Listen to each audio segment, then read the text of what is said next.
How come we don't have 12 volts on any of these wires? Before you know it, you're gonna start wrenching around here. Hello viewers, welcome to Kids Auto and Truck Repair. Today we have a 2012 Toyota RAV4. The customer complaint on this vehicle is the air conditioning stopped working. He took it to the dealer, they did some tests, but he didn't like what the dealer told him. He wanted us to look at it so he can get a second opinion. Hopefully what the dealer said is what the vehicle needs. So we're gonna diagnose this and figure out why the AC is not working, and then we're gonna fix it. The owner of this vehicle is one of our subscribers here on our YouTube channel. So Mr. Subscriber, thank you very much for bringing your vehicle to us. Behind the camera, we have our famous cameraman, Matt. Thanks for being here. So now let's go in the vehicle so we can get the customer's complaint confirmed. Now the customer told me that there are no lights on the dash. So I'm going to show you guys, actually Matt is gonna show you guys the dash. No light on the dash. So now I'm gonna turn on the AC. So Matt, if you can focus on the center console here. Let's set up the fan to the highest setting. We're gonna direct the air over here. So the AC button is pushed in, so the settings is at the coldest setting. So the AC should be working right now. So we're gonna measure the temperature of the air that's coming out of these vents. So the temperature of the air that's coming out of these vents is 88.7. So that's ambient temperature only. So the AC is not working. Customer's complaint confirmed. So now we can go a couple ways about this. We can connect a scan tool to the vehicle and scan the HVAC control unit, if it has one, to see if we have a code in the HVAC control unit, or we can go under the hood and check the refrigerant in the system, because if your system is empty, so if there's no refrigerant in the system, the AC is not gonna work, or if the AC compressor is not working, the AC is not gonna work. So there are so many components or so many variables that can cause the AC system to not work. So what I wanna start with is, I wanna go under the hood and make sure that we have the correct amount of refrigerant in the system. And then after that, I'm gonna scan the vehicle to see if we have any codes about the AC system in either the engine computer or the HVAC control unit. So now let's go under the hood so we can check the AC system. All right, so I'm gonna open the hood. Let's see what we got here. Nice 4-cylinder Toyota engine. So I'm gonna remove my the service caps over here. And then we're going to get our machine set up. We got the time set up. I'm gonna connect these service lines to the system. It's so easy how they put these two service ports next to each other. We're gonna connect the high side first. Oh, I heard the refrigerant flowing through. Look here, Matt. We have about 90 PSI on the high side, 0 on the low side. This is because this line over here is not connected. So now we're gonna connect this line. Closing the knob here, what, there. Nice, so that's good. Now, the fact that our gauges are going up, that tells me that the AC system is holding refrigerant. Now, that means there's refrigerant in the system. I don't know if it's the right amount, but there is some type of refrigerant in it. This system is not leaking. So now, we're gonna recover the refrigerant from the system. So at this point, we're gonna let the machine do its thing, and after that, I'll bring you guys back up. Now, before we end this, Matt, if you can show this over here, this is the info about the AC system. So this system takes 1.06 pounds of refrigerant, and the minimum is 0.93 pounds. So after the machine finishes recovering the system, we're gonna vacuum it, and then we're gonna charge 1.06 pounds of refrigerant. I wanna see how much refrigerant comes out of it first, and then we're gonna charge it, and then we'll see what happens. So I'll bring you guys back up once the machine is done. The AC machine is done recovering the refrigerant from the system. We have 0.365 pounds that came out of the system. So basically 0.3 pounds. So this system takes 1.0, what does it say here? 1.06. So this is way low. okay, this system didn't have enough refrigerant in it. Now, the good thing is it's holding some refrigerant, not a lot, but some. So which tells me that we most likely don't have a leak, but it's low. So what I want to do now is I would like to charge it, but before I charge the system, I'm going to do a quick visual inspection under the hood. Then we're going to charge the system to the correct amount. So let's do a visual inspection under the hood, especially around the AC compressor. I'm looking at the serpentine belt. The belt is tensioned. If you have a belt that's loose, that can cause the AC compressor to not work properly. The belt is not loose, the wiring is good. I don't see any wires that are chewed up. So everything looks good. This engine is pretty clean. Actually, the owner keeps this vehicle pretty clean. That's awesome. So now, let's charge this, Matt. Okay, so before we charge the system, we're going to vacuum the system first. You never know. Maybe this just needed some refrigerant. Let's vacuum this for 5 minutes. We're gonna turn on the vacuum test. Perfect. So I'm gonna let the machine finish vacuuming the system, and then I'll bring you guys back up so we can charge it. So we have finished vacuuming the system. As you can see, we vacuumed the system for 5 minutes, and then the leak test has passed right there. Matt, if you can show the screen. And then if you look at this gauge over here, it's stuck at below 0. So this is good. This tells me that we don't have a leak. Once again, this just confirms to us there are no leaks. We're gonna click on this green button. So now we're gonna charge the system. So we're gonna charge the system. We're gonna put 1.06 pounds of refrigerant in this. So 1.06. And then I'm gonna put about 0.5 ounce of refrigerant oil. I'm gonna charge this on both sides. We're gonna click on the check mark. That's it. So at this point, we're gonna let the machine do its thing. It's gonna charge the system.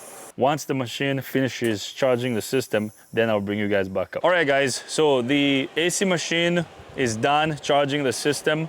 Right now, it's telling us to disconnect the high side line. So I'm going to disconnect this. So I'm gonna put this cap back on. And then we're gonna follow the instructions on the machine. It says disconnect high side service hose, connect low side hose, and start AC max. So I'm gonna go and start the AC in the vehicle. And then, so AC is on. I mean, it's not getting cold. I'm gonna look over here to look at the compressor. Compressor is spinning, so that's good. Let's look at the machine. We're just gonna follow the instructions on the machine. I'm gonna disconnect the low side. We're gonna put the cap back on. And then we're gonna click this green check mark.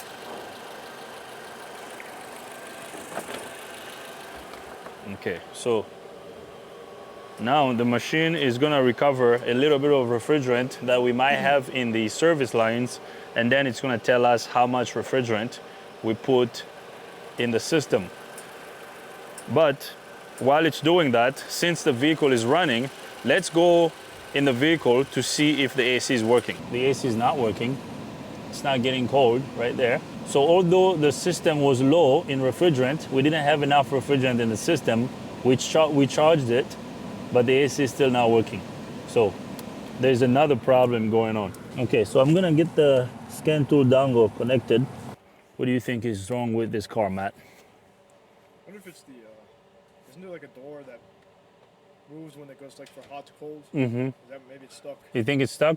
Yeah. Okay, that's a good point, yeah. It's a good point. Cameraman Matt is gonna become a diagnostician here. So that's called a blender door. Blender door. It basically separates the air from the evaporator core to the heater core. All right, so let's scan this. Let's see if there's a code about the AC system here. So right there, the vehicle has been identified, 2011 Toyota RAV4 with a 2.5. Let's do a code scan. So we got 0 codes in the engine computer, no codes in the transmission control unit, no codes in the ABS control unit, no codes in the body control unit, no codes in the cruise control, and no codes in the door motor driver. Yeah, this thing's got no codes. So if we don't have codes in any of these control units, and we have the right amount of refrigerant in the system, but the AC is not working, what else would you check? Let me know in the comment section. Cameraman Matt said maybe it's the blend door. Is Matt right or is Matt wrong? That's always right. Matt is saying Matt is always right. No.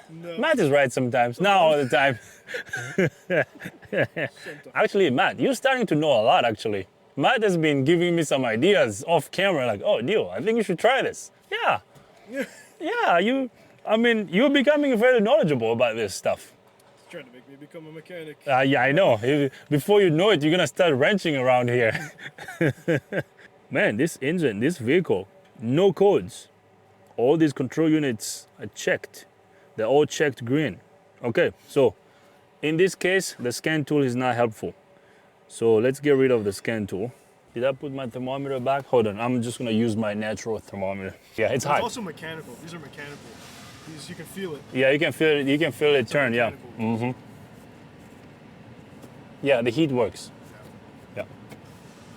So All right. It's not that because Yeah, it's not that. Okay, then what's wrong, Matt? Let's go back under the hood. I'm gonna tell you what we're gonna check next. I'm gonna show you how much refrigerant the machine has put in the system. 1 pound, 0.058. So that's good.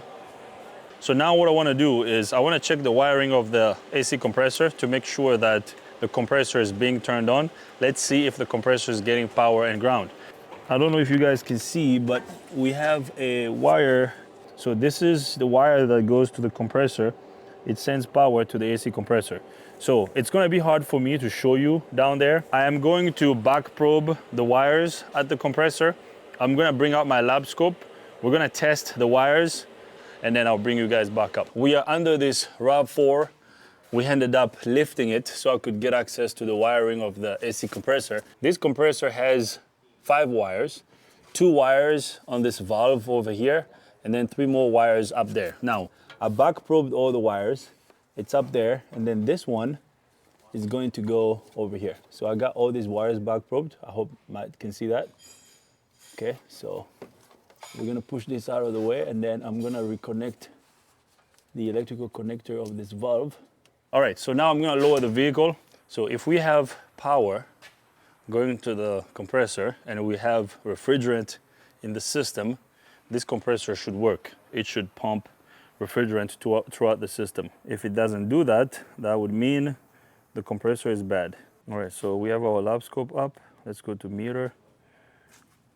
So we got, interesting. Oh, I don't have my ground wire connected. I was like, I'm not making connection. Why? Well, you forgot your ground. It's not gonna work if the ground is not connected. So I'm gonna connect my ground to the battery right here. Always connect your ground to the battery. That's what Bernie Thompson says. Perfect. So we got 1, 2, 3, 4. We should have 5. There's 1 wire that's not making connection. Where is it? Actually, lift it back up. We have the 5th channel is not making connection.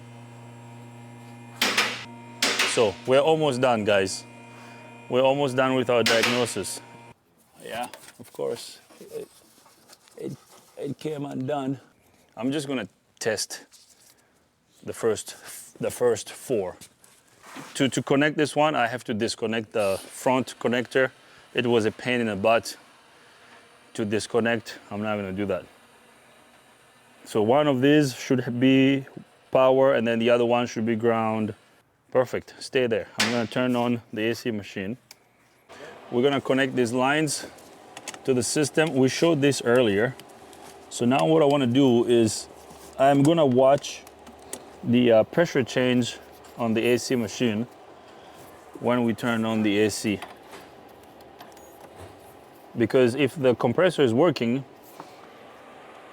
our low side should go really low and high side should go high when the AC is on. So Gavin, go in the vehicle and start the engine and then turn on the AC.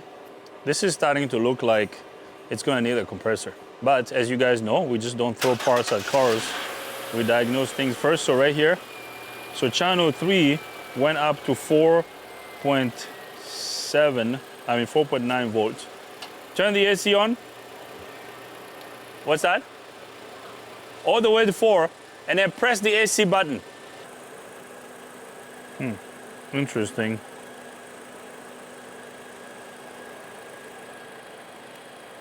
How come we don't have 12 volts on any of these wires? Let me make sure he's got the AC turned on. It is turned on. So guys, as you can see right here, our gauges are now moving. Okay, so the compressor is not coming on. So we're stuck at about 79 psi on both sides. So the pressure is equal on both sides, high side and low side, which means the compressor is not coming on. Okay, so Gavin, you can go ahead and turn off the engine. I don't like how I don't have 12 volts at one of the wires.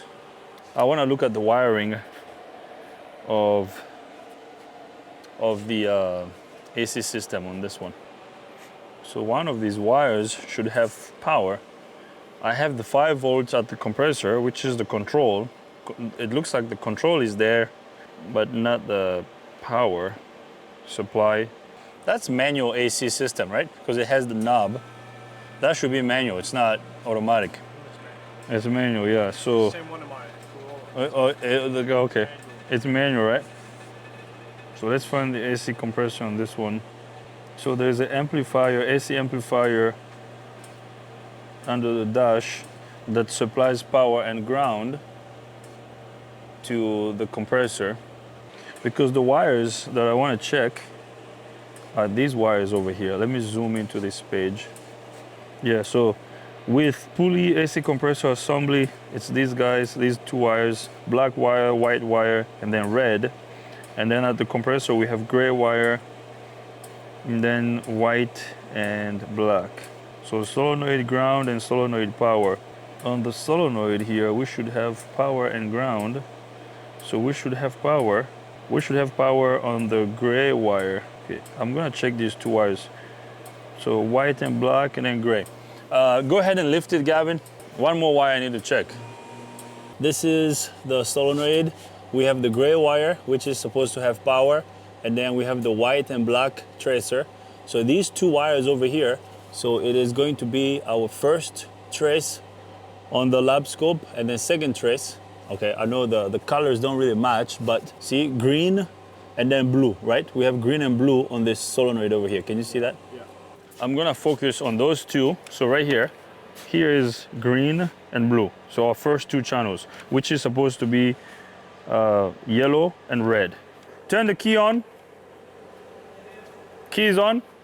So right now, actually, we should have had system voltage over here on this. So which one is connected to the gray? Let me see which one. Because gray wire, so blue is connected, so the blue is connected to the gray wire. Because gray wire is power. So blue is first one. So first one, this one should have been, we should have had 12 volts over here. Now you guys will see this on the screen. So this wire, actually let me unhighlight these ones. So this wire over here, I'm just gonna highlight this one, okay? As you can see over here, it says solenoid positive. So we should have power over here and then in ground over here. So start the engine and then turn on the AC. Okay, so we're not getting power here. We should have had power on this one. No, not at all. So let me unplug it. Let me unplug this connector. Let's see if it's gonna change anything. So it's unplugged. Let's see if we're gonna have power there. Now start the engine, turn on the AC. Turn on the AC. Oh, actually I see some voltage here. So there's a possibility that that valve is defective on the compressor, and it's pulling that voltage to ground, because there's 2.5 volts here. I mean, we were supposed to have system voltage there. I mean, this tells me that that wire is most likely good. So here's what I'm gonna do. I'm gonna recommend replacing the compressor, okay? Based on what we see, compressor needs to be replaced, and then after that, we'll do some tests again and see what happens. I mean, because at this point, it's either gonna be a compressor issue or a wiring problem. I mean, we can trace this back and go to this amplifier to see if we have this voltage, but the fact that we have 2.5 volt on this gray wire, this tells me that this voltage is coming from the amplifier. So which tells me the wiring is good. The issue is the compressor. So we are done. All right, guys, I'm gonna leave this right over here. It's getting late. We're gonna get out of here. I'm gonna recommend a AC compressor replacement. Let's get a new compressor. This is a Toyota, so I would recommend installing an OEM compressor or a Denso compressor. After we get a new compressor, we're gonna install it, charge the system. After that, this should be good to go. I'm gonna leave this right over here. I hope you liked the video. Be on the lookout for part 2. We will most likely bring you guys back up to let you know what the customer is going to decide, if we're gonna get the job or not. I hope we do. We have cameraman Matt behind the camera. Matt, thanks for sticking around, and thank you for your hard work. If you're a subscriber coming back to watch this, I appreciate you. If you're not a subscriber, please subscribe. If you have any comments, questions, criticism, leave them in the comment box. Thanks for being here. See you guys next time.